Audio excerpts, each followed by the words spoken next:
I'm gonna book you. I'm talking homicide. I'm talking homicide. A man was murdered. All right. I didn't murder. I do not believe you. Okay. I do not believe you. And don't ask me to please believe you. I do not believe you. Okay. In a justice system designed to seek the truth, what happens when human biases and flawed investigation processes take center stage? This video is about Michael Dixon and Susan Mellen, two people tragically accused of crimes they did not commit. Join us as we delve into the psychological warfare waged within the interrogation room and the courtroom, revealing a side of justice we rarely see. Michael Dixon. You're charged with break and enter. That's what you're arrested for. In the realm of criminal justice, the pursuit of truth often takes winding paths filled with ambiguity and uncertainty. As much as we'd like to believe that justice is served in a clear-cut manner, there's a hidden world of imperfect human judgment, mistakes, and bias that can cause irreversible harm. Michael Dixon's story is a chilling reminder of how easily those systems can fail an innocent man. A story of an arrest, not based on evidence, but a rush to judgment, leading to an unforgettable nightmare. August 15th, 2003 in Hamilton, Ontario was supposed to be an ordinary night for 37-year-old Michael Dixon. Known by his friends as popular, friendly, yet reserved, Michael was simply heading home from work. But within moments, this self-professed introvert's life would turn upside down. A call had come into 911. Someone was breaking into a jewelry store near the bus station. The description was specific: a small white man with a buzz cut and white shoes. Responding officers lost sight of the suspect and emerged into a parking lot, only to see Michael Dixon, a black man with a shaved head wearing black boots. He was walking past that very parking lot merely trying to get home. The scene was chaotic. The officer's adrenaline was pumping, and a mistake was about to be made. In an instant, they arrested Dixon at gunpoint. Do you wish to say anything in answer to the charge? You are not obliged to say anything unless you wish to do so, but whatever you do say may be given in evidence. Well, that's fine, because what I have to say is to plead my innocence, so I don't mind that being. Okay. But I'm just curious to know, like, how it got this far, because, as I said to you earlier in the other room, the police officers that were stopped me on the street said that they had witnesses. The police station's sterile interrogation room would become a stage for an uncanny drama. On one side of the table sat Dixon, a man eager to prove his innocence in a case of mistaken identity. On the other side were seasoned detectives, laser-focused on extracting a confession. The case was an entangled mess of circumstantial evidence, witness testimony, and hurried assumptions. A brutal robbery had taken place, leaving a victim traumatized and the local community in fear. Dixon had been identified nearby, but his alibi seemed sound. He claimed that he'd just gotten off a bus, and even witnessed the bus pass by during his arrest. Plus, the obvious discrepancy between Dixon's appearance and the specific description of the suspect seemed to have been deliberately overlooked or disregarded. However, the detectives, led by Detective Leak, had already shifted their attention from verifying alibis to securing a confession. This relentless pursuit of a confession, despite the evident inconsistencies, added a troubling layer of complexity to the case, hinting at a system more concerned with quick convictions than uncovering the truth. Your innocence and guilt in this, quite frankly, isn't an issue. The evidence I have is, frankly, conclusive and overwhelming. Okay? So I'm not even going to ask you if you did it. What I have to ascertain here is what kind of guy you are. Okay. Whether this is you're like a serial burglar and this is what you're doing all the time, or whether this is a one-off thing because of the power cut and everything that's going on tonight. That's all we're here for. Okay, I understand your position. Like I say here, I didn't do it, and you've heard that a million times, I'm sure, in your career, but it's just, ask me questions. That's all I can do is answer them, I guess. I've got no questions to ask you. I mean, why did you do it? That's basically, that's my only question. I'm coming from that position, and since I'm saying I didn't do it, I really don't have an answer for you except to say I didn't do it. I guess we haven't really got a great amount to talk about. Yeah, it's like I said, whether you did it or not isn't up for the discussion. Okay, well, it's really not. Your innocence and guilt in this is, quite frankly, isn't an issue. Detective Leake told him. This statement would set the tone for the entire interrogation. The line wasn't merely an offhand comment, it was a calculated move designed to unnerve the suspect and establish control over the conversation. There's a number of witnesses. Oh, great. One of whom had a video camera. Perfect. Yeah. Okay, then. Well, that's relieving. That's So- relieving, to be quite honest. Yeah. So view the video camera. I have. Okay. That's why your guilt. That doesn't even make sense to me. Because if I'm on the video camera, that doesn't make sense. You have a video camera that shows me? Yeah. That doesn't make sense. It makes perfect sense to me. We'll have to, I guess, I have no choice but to get a lawyer then. If this is the kind of thing you're going to go through with me. This isn't going to go away. You're charged with breaking in. You will be I charged understand tonight. that. Okay. You will be going to court in the morning, charged with breaking in with intent. What's truly remarkable about Michael's story is the psychological warfare that played out in that small room. The detective's arrogance, the bluffing about non-existent video evidence, and Michael's resilience and intuitive pushback. He saw through the strategy, yet remained eager to give as much information as he could, believing in the inherent fairness of the system. That's what's going to happen right now. Can I ask you something? Okay, are you just making this up that you have a video camera so you see how I react? Because it goes that if you're saying, okay, if I am guilty, as you believe, because you have me on video camera, then okay, we'll go through the procedure. But I'm saying, I'm trying to call your bluff here because since I know I didn't do it, there's no way I can be on the video camera. Dixon's physical posture during the interrogation was as much of a part of his defense as his verbal responses. He sat upright, eyes level with the detectives, shoulders squared, and elbows firmly resting on his knees. This confident stance seemed to defy the oppressive environment and the intense pressure he was under. It was a physical manifestation of his unshaken belief in his innocence, a silent challenge to those who sought to break him down. The circumstances are that 3 people who live across the street saw you hiding in the doorway there, pulling the glass out, breaking the glass. When the police officers, the 2 uniform officers who arrested you, pulled up across the street from you, they saw you run off down the alleyway, and then they described the police officer who arrested you chasing you on foot, and that police officer then arrested you around the corner. So This police officer recognizes me in green shorts and white t-shirt with a knapsack. All of the witnesses saw you running from the store, being chased by the police officer who arrested you. When did this take place? Like how long before When I was arrested? Like, he ran immediately before.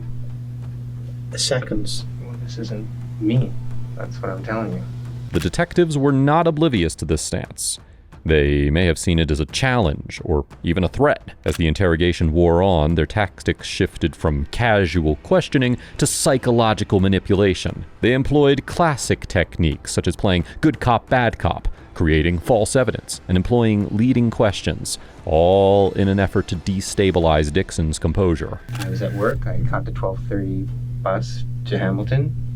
They pulled in a station. I walked from the bus along, like on the inside of the station there where the docks are, down the stairs, up John Street, crossed John Street. There was an EMS vehicle there, if that helps to be a witness. But anyways, got across John Street, walked maybe 3 paces, 5 paces, whatever. I then crossed Hunter to the north side of Hunter. And then, Did you run at any point? no, I mean, there weren't any cars, so there's no reason for me to go quickly across the street. I mean, What happened when you were arrested by the officer? oh, well, I could see figures, but it's dark, right? And I could sense like that person's coming towards me. And I was like, whoa, what's going on here? And then the flashlight came up, and I thought this, and then there's more than one voice, and I thought something's up here. And then they didn't identify themselves as police officers, but Well, they were in uniform. in the dark, yes. And so then behind flashlights. So my point is I cannot tell who's behind a flashlight. And then I could see a weapon. And I was kind of like, they're saying, get down, ground. I'm kind of like, okay, like, cooperate. And then I'm thinking, I don't know the police officers. And I said as such, like, who are you? Are you police? And he's like, what do you think? As a response. And I got on the ground. The next thing I was like... Where exactly were you when you were arrested? Actually, can we do it on the board? Sure. How's that? Want me to do it? You set up exhibits, you're probably more artistic than me.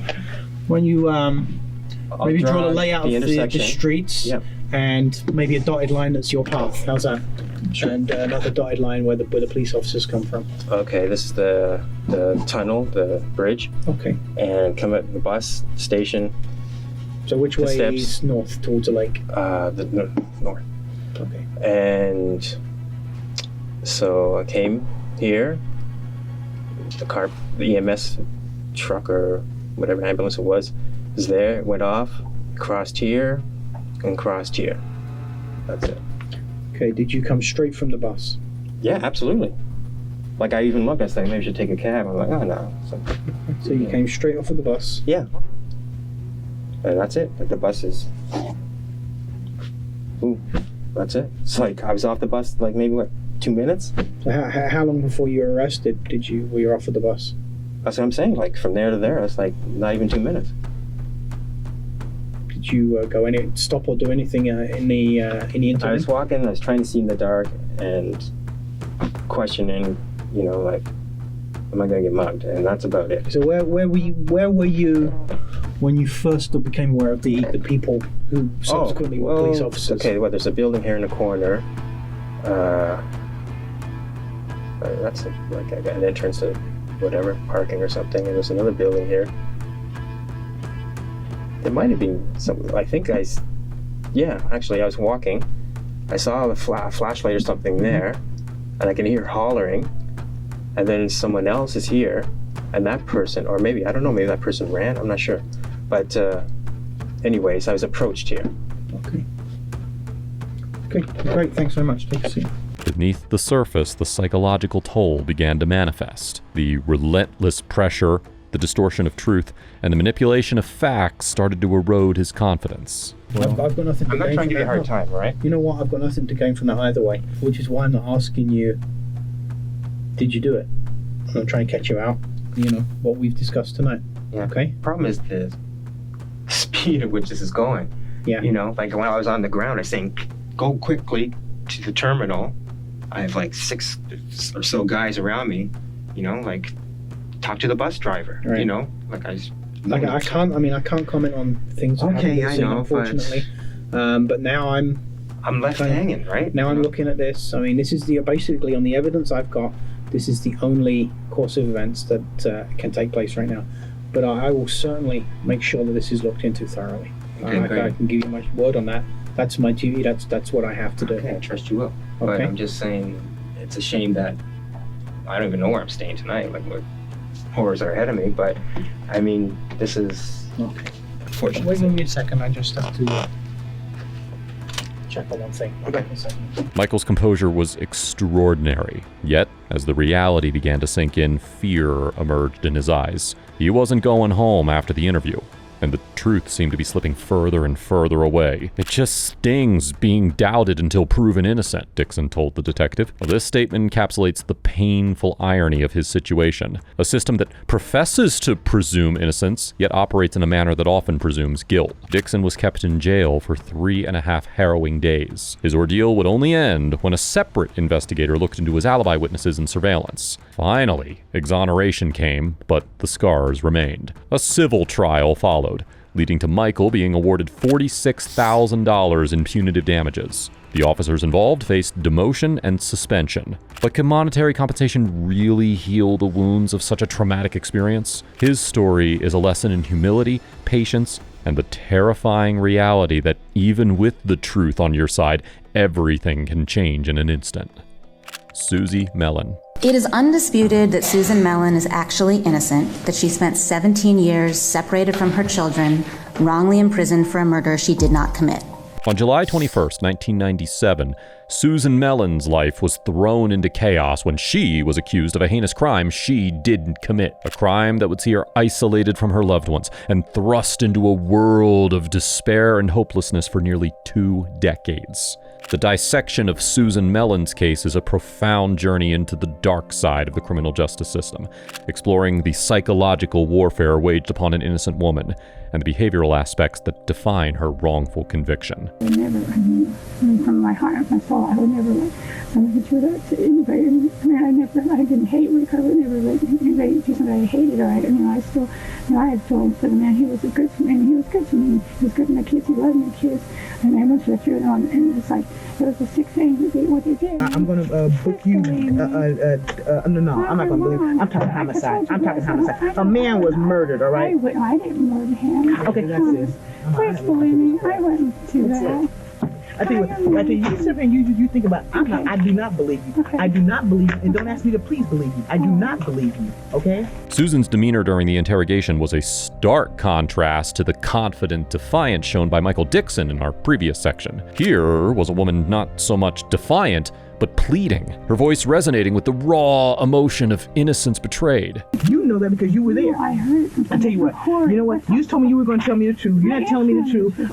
You are under arrest now for murder. I'm getting ready to book you. Now, obviously, you don't care about your family. You don't care about your daughters or care about your, because like I told you on the way over here in this car for you to tell me the truth, no matter if it implicated you, you need to tell the truth. Because see, nobody's not going to believe a lie. Because see, you're making these statements now, okay? And then when it comes times, later on down the road, you're going to say, oh, I want to tell the truth. It's going to be too late then. You need to tell the truth now. Okay, ask me anything. I'm just asking. Were you there? I am.